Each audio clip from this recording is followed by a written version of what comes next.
Good morning, and thank you for joining us here today in our worship time at the North Bloomfield United Methodist Church.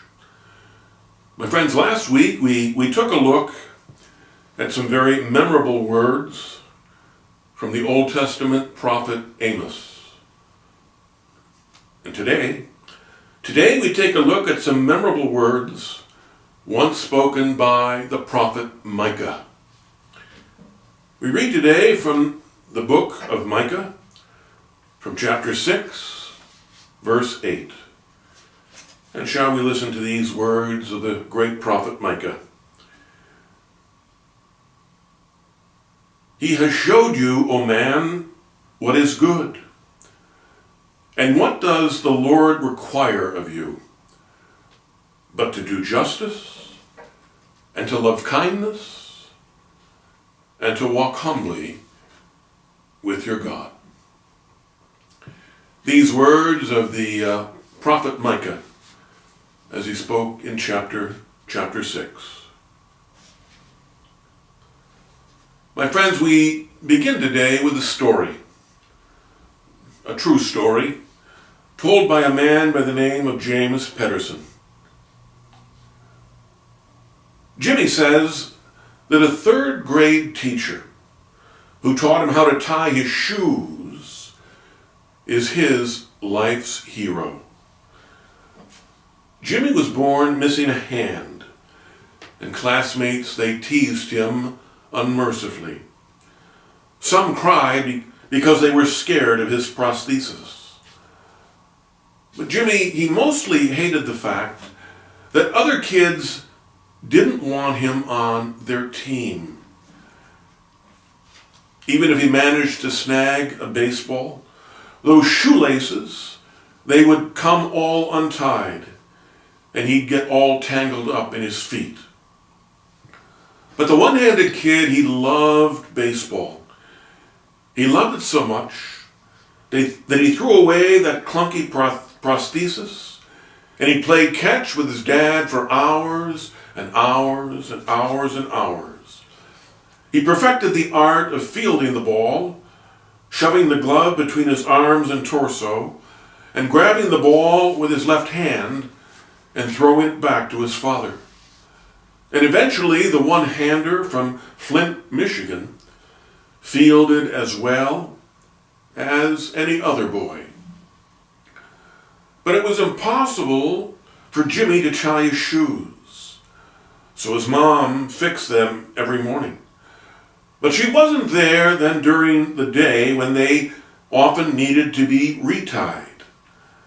And that's when his third grade teacher, Don Clarkson, changed his life forever. The teacher put his hand on the boy's shoulder and said, "You know, Jim, I've figured out how to do it. I've figured it out." He took Jimmy out into the hallway and demonstrated how to tie his shoes with one hand. Jimmy later discovered that Mr. Clarkson had spent tedious hours upon hours trying to figure out the trick to tying shoelaces with one hand. And Jimmy says that Mr. Clarkson's act of great kindness and devotion was the most inspiring moment of his life. For if someone would go to all of that trouble for him, then nothing was impossible for him to accomplish in life. He went on to the University of Michigan, where he became a pitching phenom. After he won the Sullivan Award as America's best amateur athlete, he led the U.S. baseball team to a gold medal in the 1988 Summer Olympics. And that year, the California Angels drafted him in the very first round. Fans who streamed into the ballparks to watch him, they were amazed that he could field grounders and throw out runners, as well as any two-handed pitcher in the majors. His best year was 1991, when he finished third in the Cy Young Award for the best pitcher in all of professional baseball. But nothing compared to that very magical game at Yankee Stadium in 1993 when he pitched a no-hitter against the New York Yankees. One-handed Jim Abbott from Flint, Michigan, had achieved baseball immortality in the house that Babe Ruth built. And yet Jim often says that his many achievements and awards, they don't compare to Mr. Clarkson showing him how to tie his shoes. That third grade teacher remains the greatest influence in his life. Having starred in America's Great Pastime, Jim would tell you that his favorite pastime today is teaching kids how to tie their shoes with one hand. None of us can imagine the impact of a single act of kindness on others. As amazing as Jim Abbott's story is, Don Clarkson's is even better. His kindness inspired an imperfect boy to go on to baseball perfection. No act of kindness, no matter how small, is ever wasted. My friends, it is the small acts of kindness in this world that often make all of the difference in it. My friends, who knows what a difference they may make in another person's life? The prophet Micah in our scripture passage today, this morning, says, "What does the Lord require of you but to do justice and to love kindness and to walk humbly with your God?" Very famous, memorable words. My friend William Sloane Coffin once said, "Is not life, from a heavenly perspective, only just a slow process of learning to be kind?" My friends, we are called in life by a loving God to display kindness in our lives. The Apostle Paul says in the letter to the Galatians that the fruits of the Spirit are love, joy, peace, patience, kindness, goodness, faithfulness, gentleness, and self-control. We are called in life by God to be kind. The great Christian thinker Frederick Buechner once mentioned, when the great author Henry James was saying goodbye once to his young nephew Billy, his brother William's son, he said something that the boy never ever forgot. And of all the labyrinthian and impenetrably subtle things that most labyrinthian and impenetrable old romance novelist could have said, what he did say was this. He said, "There are three things that are important in human life. The first is to be kind. The second is to be kind. And the third is to be kind." My friends, William Sloane Coffin once said that when I was young, I admired clever people. But now that I am old, I admire kind people. My friends, we are called in life by God to be kind. As the prophet Micah today says, "What does the Lord require of you but to do justice, to love kindness, and to walk humbly with your God?" My friends, it is the small acts of kindness in this world that make all of the difference in the end. Perhaps our world, it would be saved and will be saved one random act of kindness at a time. For who knows what a difference random acts of kindness may make in another person's life. My friends, witness another story here today, taken from a book called The Book of Amazing Stories. And the story goes, the old trumpet player had blown his heart out. He could no longer walk or fit into his shoes. His heart, kidneys, and liver, they were failing. His lungs were filled with fluid. His stomach was distended, and his memory was failing.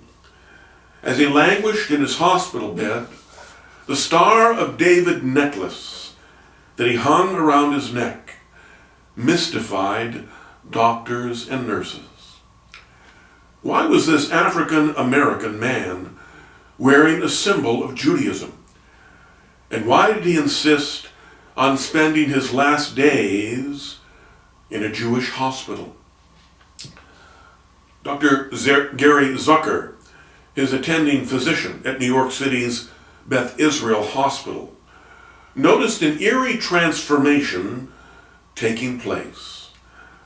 The jovial jester of jazz began to obsess about his own mortality and some of the deeper issues of life. One day, Dr. Zucker began to hum an old Yiddish lullaby brought over by his Jewish ancestors. And to his shock, the old jazz musician began to sing right along with him. Then he sat up and he demanded pen and paper. And from his deathbed in the Beth Israel Hospital, the patient, he furiously penned a memoir of his childhood in the Jim Crow South of the early 1900s. He wrote about wandering about homeless in the streets of New Orleans, and how he was taken in by a family called the Karnofskis. At first, he was a child laborer, working long hours for these Jewish junk dealers. He started at 5 o'clock in the morning, combing the streets of New Orleans with the Karnofsky brothers, collecting bottles and scrap metal and rags. And late at night, the boys delivered coal to New Orleans houses. Gradually, the little African-American kid was enfolded into the life of this wonderful Jewish family. He wolfed down their kosher food. He learned Yiddish songs, and he developed a great love for music. He never got over the fact that white folks took him in despite being in the very segregated South. And nor did he ever forget that these Lithuanian Jewish immigrants, they advanced him the money to buy his first musical instrument, a cheap horn from a pawn shop. When the old man finally laid down his pen and fell back against his pillow in the hospital, he had filled almost 70 pages. Across the top of the first page he had scrawled, Louis Armstrong and his Jewish family in New Orleans, Louisiana, the year 1907. Louis Armstrong, he wrote, that it was Jewish music and language that had shaped much of New Orleans jazz and vernacular. Maybe it was because of their Karnofsky family there that Louis Armstrong was able to transcend race, and he touched the whole world. One hears the joy of the Yiddish sing-alongs in his 1964 mega hit that knocked the Beatles off the charts, the song Hello, Dolly. Their kindness is perhaps echoed in his memorable song, What a Wonderful World. My friends, the next time that you see a photo of the late, great Louis Armstrong, look for that Star of David. Remember the amazing story of a family who brought joy to countless millions by investing a few small kindnesses in a homeless boy from a very, very, very different background. The next time that you hear that old golden oldie, "What a Wonderful World," think about this. It doesn't take much to make a wonderful world. Just a small act of kindness each day will do.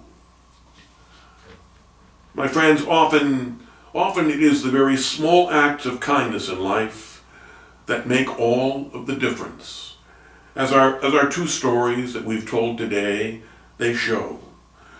Again, as William Sloane Coffin said, "Is not life, from a heavenly perspective, only just a slow process of learning to be kind?" If you are too busy to be kind in life, then perhaps you are a bit too busy. My friends, sowing kindness is one of life's best investments. There is a saying, "If you don't want to be forgotten, then write your name in kindness, love, and mercy on the hearts of others."